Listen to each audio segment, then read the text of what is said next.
Welcome to The American Dream, a show that started right here in San Diego, America's finest city, that now spans positive media all across the country, real stories in real neighborhoods. Hi, I'm your host, Craig Sewing, and here's The American Dream. Welcome to The American Dream, a real show, not a reality show. The real estate, the lifestyle, the culture. It's not just about what you're living in, but the community you're going to live in. High-rise luxury living. People are the vehicle, people are the connection, people are the expansion.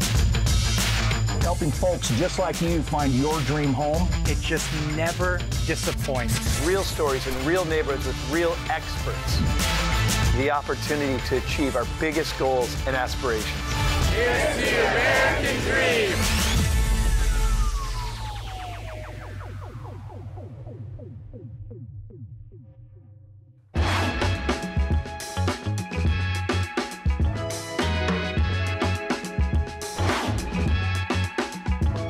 Welcome to Wasilla, Alaska.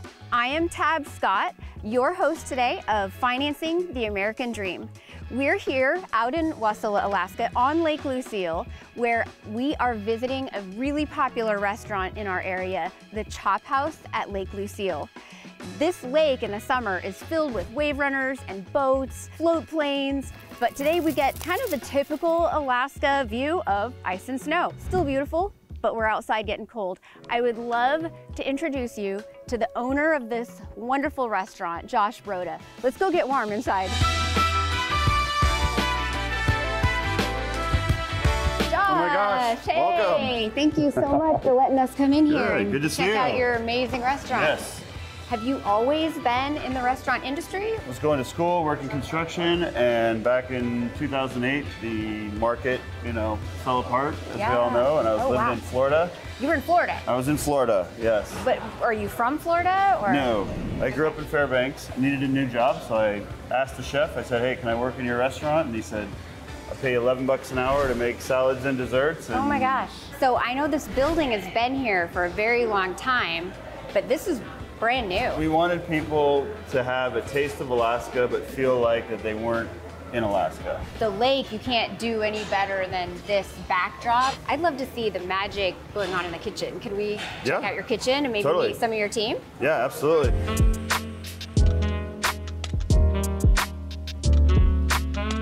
Welcome to the heart of the kitchen.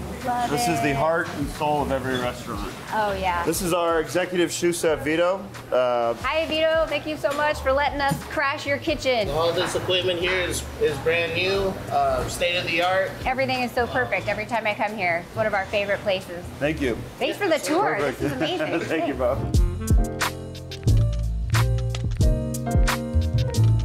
After you, let's go grab a cocktail at the bar. Ooh, I know you have some fabulous cocktails. I would love a recommendation. So we have some really awesome craft cocktails here, awesome bartenders. So have you had the float plane? The float plane, no. Yes. I know you've had the Chop Fashion, which is another #1 seller of I ours. love that drink. No, I would love to try the float plane. Let's do it. Okay.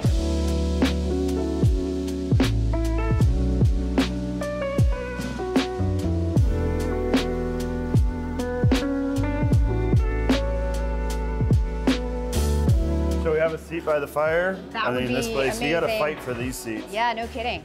Cheers. Cheers. Thank you so much for coming by. It's great to see you. Thanks for letting us come by. Yeah. I would love to have an appetizer before we're done, because one of my favorite dishes is on your menu. Which is? The carpaccio. Let me see what I can do. Hey! Hey, Erin. Hey, good to see you. I didn't know she brought the hired help today. Yeah. I'm here to sweep up. Thank you, thank you. Good to see you. Thank you guys for coming by.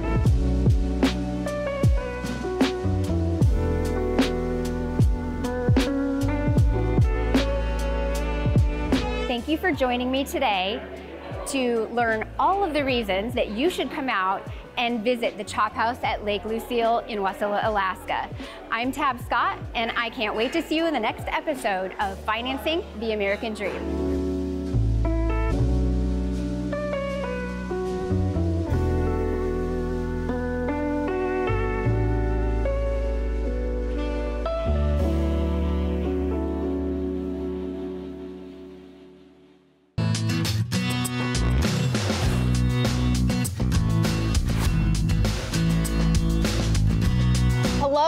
welcome to the American Dream. I'm your host and local realtor, Melissa Flint.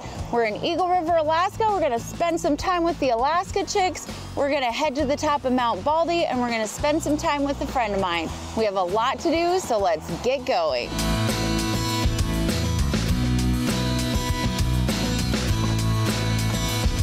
Good morning, Serena. Hey, welcome. It's so good to see you again. Thank you for having me. I'm so thankful that you put this gift together for my dear friend. Yeah, come on in. So when I was here the other day, I got to thinking, how did Alaska Chicks get started? Right, so that is a great story. The founder and designer of Alaska Chicks, she was raised on a farm. So she worked really hard for her money. And when she was raising her young family, she would take junk from wherever she could find, fix it up, and sell it for extra income for her family. When she first received her Alaska Permanent Fund dividend check, she was so excited because she finally got some extra income to purchase hoodies and have the tough Alaska Chicks logo put on the front. And that's pretty much how it was born and what we're known for. Gosh, it's grown so much. We have 3 stores in Wasilla, Palmer, and our Eagle River store here. What was the inspiration for some of her designs, or what still inspires her today? Right, so during the time she was starting up the business, there were other companies out there that were also showcasing Alaskan women, but she wanted a wholesome brand that showcased women who are outside, enjoying life, which is part of her motto, and celebrating women who are hunting, fishing, camping, berry picking. So she provides products that provide comfort and warmth, but also style when they're out doing things that they want to do. So we have a wholesome brand that we offer women that young children, daughters, wives, and grandmothers can enjoy also. We celebrate women of all sizes and walks of life. So we have sizes from extra small to 3X as well. Would you mind showing me around some of the more popular patterns, or what everybody really likes the most? So a lot of our prints are inspired by nature. Let me show you some examples. Awesome. So we have this forest print, and it comes in different styles on the sleeve, as well as this quarter zip. You can also accessorize with it. So fireweed, is also well known here in Alaska, and My favorite. Is one of our favorite prints that just came out recently. Isn't it beautiful? Yes, and then another accessory. Look at that. It's my favorite. So this is our salmon sleeve. Also it has a matching hood, and then you can't have a hoodie without having our state logo on there with a tree. So yeah, those are just some great examples that we have. If you look inside, our products are really well made, and we have these velour insides that are soft and cozy. So when you're out hiking and in the wilderness, then you're staying warm and cozy. Plus you look really cute. Yeah, it's a fun gift to give. Yeah. It's my favorite. Definitely. So I wanted to invite you to a photo shoot that we're having today up on Mount Baldy. Oh my gosh, yes please, sign me up. I know, why don't you come on with us? Let's go.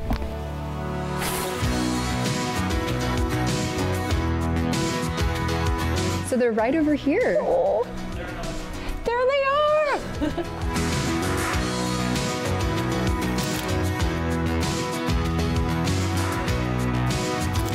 Oh my gosh, they look so beautiful. Oh, this has been such a pleasure. Thank you for sharing your story. Thank you for the great gift. I just cannot wait to give it to my friend. Thank you. Thank you for having me.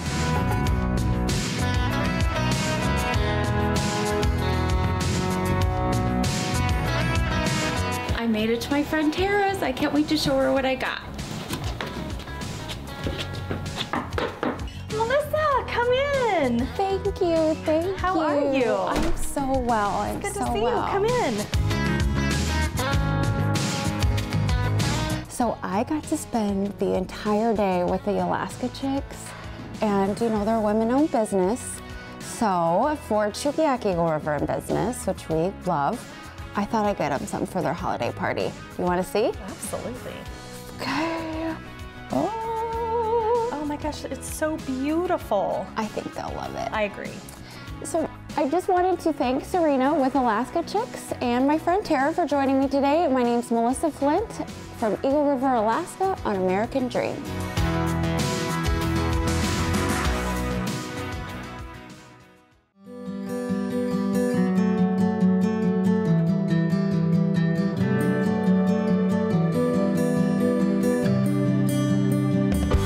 Welcome to Your American Dream. I'm your host, Amy Newharth, and I'm coming to you from the beautiful Palmer, Alaska. We'll be meeting with Tim Zellinger with Mat-Su Valley Rebuild and discussing how he's keeping construction debris out of our landfills and reducing the carbon footprint of the Palmer area. Come on, let's go. Hey, Amy. Hey, Tim, how's it going? Good, how are you doing? Good. I just wanted to say thank you for letting us come in today and kind of discuss, Mat-Su Valley Rebuild and what it has to offer. And I just had a few questions for you. Okay. One of them is, what made you decide to do this? Well, I don't like waste, and I think we need to attack the problem from multiple angles. So I decided to make a place where people could get rid of stuff for free and other people could shop for it and pick it up cheap. Perfect. Everybody likes cheap. And I know you and I have discussed it before, like your plans for the future, what you see happening. Have you noticed an impact already on the amount of stuff at the landfill? What do you see in the future coming? So our future projects include a lot of community-based ideas like workshops and classes. We want to do a tool library. We want to bring people together to exchange ideas and knowledge and inspire people to think differently about waste and what belongs in the landfill and what doesn't. So my biggest question is, what's your biggest seller and the weirdest thing you've ever gotten in here? The biggest seller, probably light fixtures and hardware go pretty fast and come in, so the turnover is pretty good. As far as weird, we had a black bathtub come through that was affectionately known as Batman's bathtub. Perfect. That didn't last very long. We've had some other shades of bathroom fixtures come through, robin's egg, gray, brown. So yeah, most of it might fall under bathroom fixtures. Also some pretty interesting light fixtures have come through. I can imagine. Yeah. Perfect. Well, I appreciate this so much, and hopefully it gets the word out and has more people come and stop by and see you. Yeah, absolutely. Thanks for coming. Thank you. Yeah. Good to see you. Good to see you.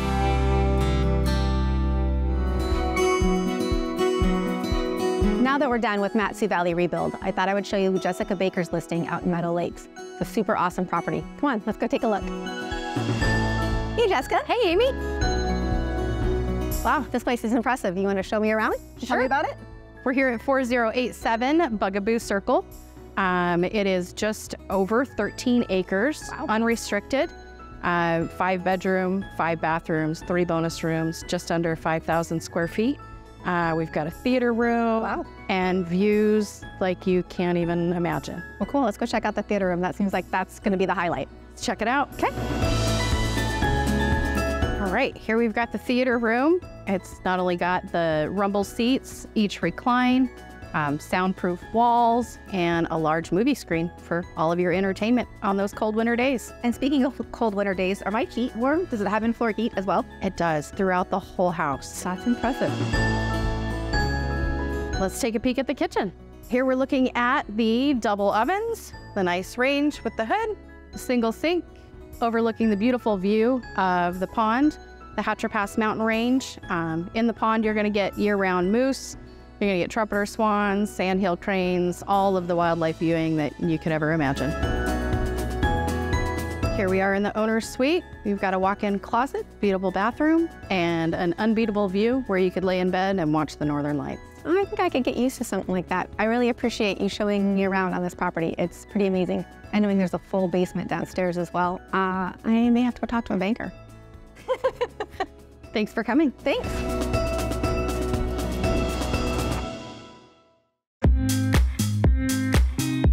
Join me today as we explore 2 restaurants that were founded out of 2 colony houses here in the Mat-Su Valley. I'm your host, Caitlin Espada, and this is the American Dream.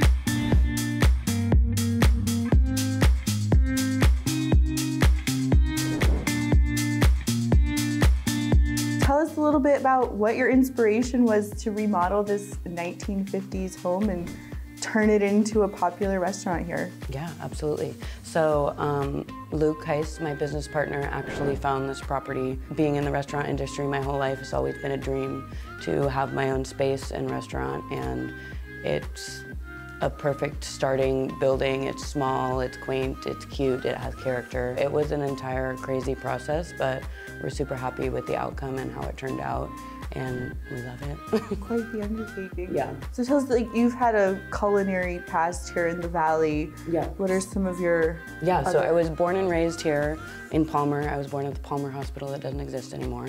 I grew up with my dad was a gamesman, fisher, hunter, and he just loved food. He always cooked. It was his like escape. He would blast his music and cook us all dinner, which was like, I didn't realize, I think built my healthy relationship with food. Well, thank you for sharing, Heather. Let's go check out your kitchen where the magic happens. Absolutely. Heather, what are you making? We are going to fry up some arancini, which is risotto balls stuffed with fresh mozzarella and breaded in a gluten-free panko. And it's gonna make noise, but don't worry. Yep, there you go. Beautiful. So if real estate doesn't work out for me, I got a job. Yeah, you got a kitchen line job. It's so pretty. Okay, so now we know this one's almost done. Right in the bottom, perfect, beautiful. That's it. Okay, and just then put you're it in just gonna there? Put it right in the middle. And you're just gonna do a nice little drizzle. Oh yeah. There you go. Set it right on top. And that's it. Ta-da! Cheers. Great Cheers. job, Heather. Thank you. Thank you. All right, well, thanks for showing us Feather and Flour, and we're gonna head on over to another culinary favorite in the Valley, the Grape Tap in Wasilla.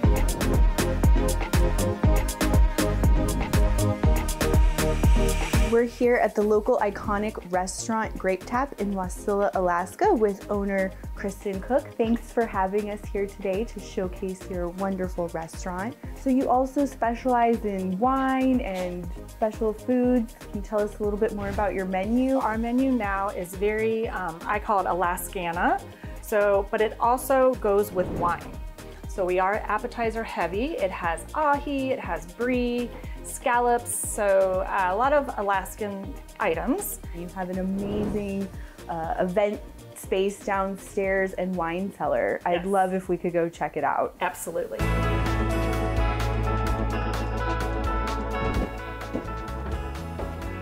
This is our cellar. Wow, is that the wine room? It is. It's beautiful. Let's go check it out. Absolutely. How do you choose which bottles make it in here? So a lot of these wines, they're wines that you wouldn't typically be able to pour by the glass. Sometimes they're a bit more expensive, or they're a little bit more eclectic, so they're harder for me to get. And so those make it to our bottle list. So you do lots of birthdays and anniversary celebrations? Oh, absolutely. This is a great place to come. Bachelorette parties, weddings. We've had people get married down here. I could see that. It's a beautiful space. Well, thank you so much for taking the time to show us the Grape Tap here in Wasilla. And let's have a toast. Let's do it, of course. The Mat-Su Valley has some great culinary restaurants here. And thank you, Kristen, for showcasing the Grape Tap today with us. Cheers. Thank you. Thank you.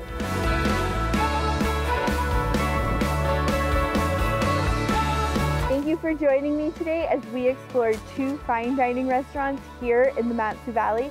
I'm your host, Caitlin Espada, and this is The American Dream.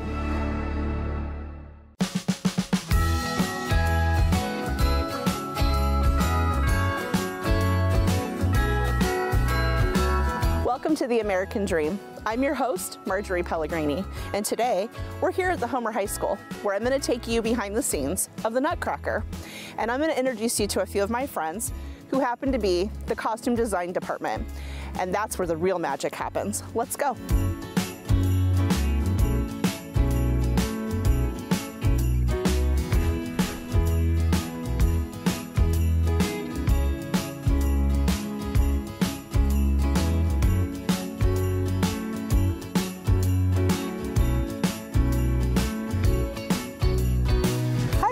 it's so nice for you to join us today. Can you tell me a little bit about the Nutcracker as far as how long you've been involved? Well, I've been involved since the early 2000s. Our oldest daughter was 7 or 8 when she auditioned, and she was a wonderful dancer and loved it, so we became part of it. It's been a lot of fun since then, watching it grow and change. And they have a tradition here where you get your 10-year pin after being in it for 10 years. That's really cool. It's a great way for them to kind of grow up together and make those memories. So your daughter's no longer a performer in the Nutcracker, and you're still here behind the scenes. Can you tell me what's kept you coming back year after year? Yes, it's the magic of working with so many young students. This year we had 68 student performers ranging in age from 5 to 18, plus adults as well. But working with the children year after year, you just see them grow and mature and become more confident every year, and it's just a really beautiful thing to watch. Being behind the scenes, I'm able to be there to support the kids to be the best that they can be, and that's so fulfilling. I love that. So what has the Nutcracker done for the community as a whole? Because I know it's a really big event each year. Well, it does teach students and adults alike how to work together, maybe with people who you wouldn't work with or find in your circle in any other situation. But here you are all working together on this one huge project.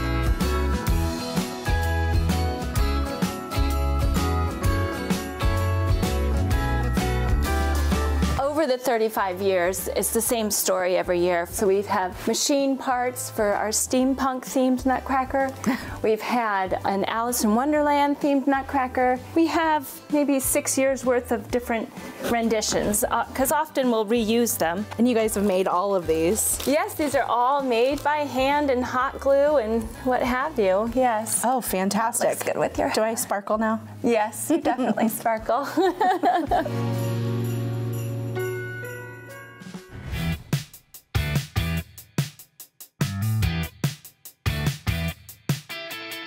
So how long have you been part of the Nutcracker design team? So I started helping with costumes, I think about 2010. I was just helping with little side projects, and then I got really involved about 2013 when Kyra's daughter was a senior. So one of the first costumes that I did, like almost the entire costume, was Mariah's Sugar Plum Fairy. So she was a black Sugar Plum Fairy, black and gold, and she was absolutely stunning. So that was kind of my introduction into the real Nutcracker backstage, and I haven't stopped. So one of the things that we use almost every single year in the party scene is a mechanical doll. This is one of the earlier mechanical dolls that we have right here. Another fairly early one is this lovely purple one here.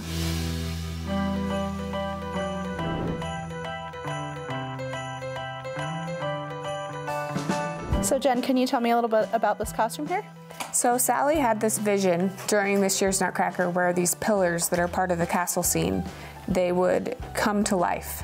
And she said that the costume had to blend in perfectly with the backdrop. And so since they had to match, I had to put the kids into the costume and stand them next to the pillars. You couldn't see them on stage. Like, they blended in so much to the background. So this was my contribution this year, and rat heads. You took hand painting to a whole new level. Yes, all my skills of hand painting. I love it.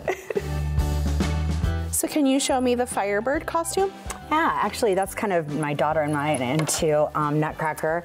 This was Firebird her first year, just something that's kind of stuck around, this style costume for our Firebird every year. Super fun jobs for those of us that aren't as fantastic behind a sewing machine. There's still lots of things that a glue gun can get accomplished up here. I can help with that, as long as I don't have to sew. Yeah, that's me too.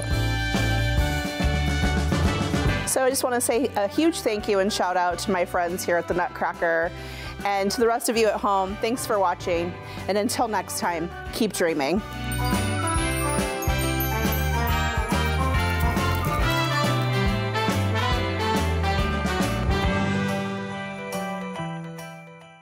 Well, I hope you enjoyed today's show, produced from America's finest city, but shot in the heart of your neighborhoods. Don't forget positive media when the world really needs it. Follow us on social media at The American Dream TV. See you next time. In the meantime, cheers to your American dream.